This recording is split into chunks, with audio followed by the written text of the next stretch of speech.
Ready to go. Here we go. 3, 2, 1. Sure. So my name's Brian. I'm a singer-songwriter, play bass in a couple bands. I live on top of a bowling alley just outside of Philly, so that's an interesting life for sure.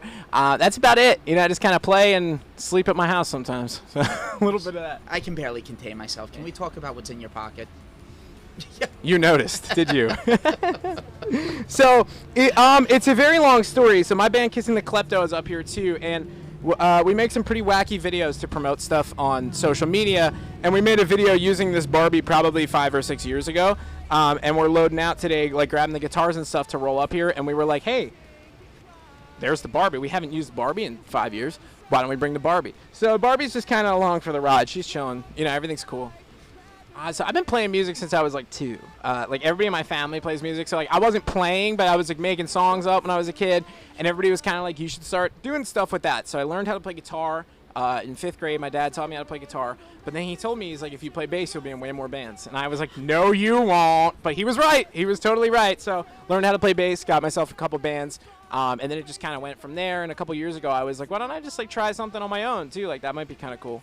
So Kissing the Klepto is my band, right? And it's one of the first like real bands I ever had. It's probably like the middle of college, I had been playing around a lot of bands and stuff, and Nate, the drummer, we had actually played in a couple bands before as well, and it kind of just reached a point where I was like, I want to do something where we could just have fun and, like do whatever we want and just make it our own.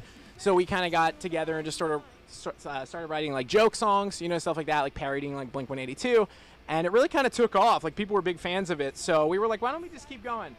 Started, playing around in the area and stuff. Went up to New York area, like up here a couple times. It was cool, good time. So we're kind of just taking them as they come, at this point. So initially I had put out an acoustic album where it was just kind of me and just played through a bunch of songs. And then I started working with Pete Zen, who's our producer as well as mine, and we had kind of just like wanted to do something different. So now I took on like more of like what you heard here, like kind of like punkier, like rockier sort of sound. And it's just been a lot of fun, kind of like being able to just be me and like have a personality, and like write songs, the way I want them and just put them out however I want, like do what I want. It's awesome. So kind of getting that with the band as well as with what I'm doing. So it's a good mix. Awesome. Monsters Inc. Walk me through it.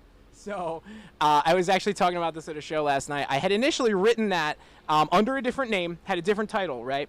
And we're in the studio, and another Pete I know, I was telling you about all the Petes in the band, right? One of the Petes, he was in the studio with us, and he's in my other band as well. And he's like, why don't you just throw Monsters Inc. in for those 2 lyrics in the chorus? And I was like, okay, why not? So it just replaced 2 words with Monsters Inc. and then the song became Monsters Inc. And for such a long time, I was under the impression, I'm like, these lyrics have so much to do with the movie Monsters Inc. And then I watched it. It had been like 10 years. They don't have anything to do with the movie at all. Like, it doesn't even remotely line up. You're like, that doesn't sound like anybody running through doors or anything. Or blue guys are around. So I've been like a semi into TikTok these days, on and off. TikTok's a lot of fun. You could just kind of be a douchebag. And like, am I allowed to say that on here? Okay, cool. You could be a douchebag and just kind of like make people upset or like make them laugh, and you kind of get attention for it. So that's a cool way to bring people over. You mix in your music with it as well. Just going around doing shows, doing things like this, which is super cool. Just any kind of opportunity to network with more people and like meet more people and just kind of talk shop. It's really cool. You find a lot of people have a lot more in common with you than you think. So it's always cool meeting people.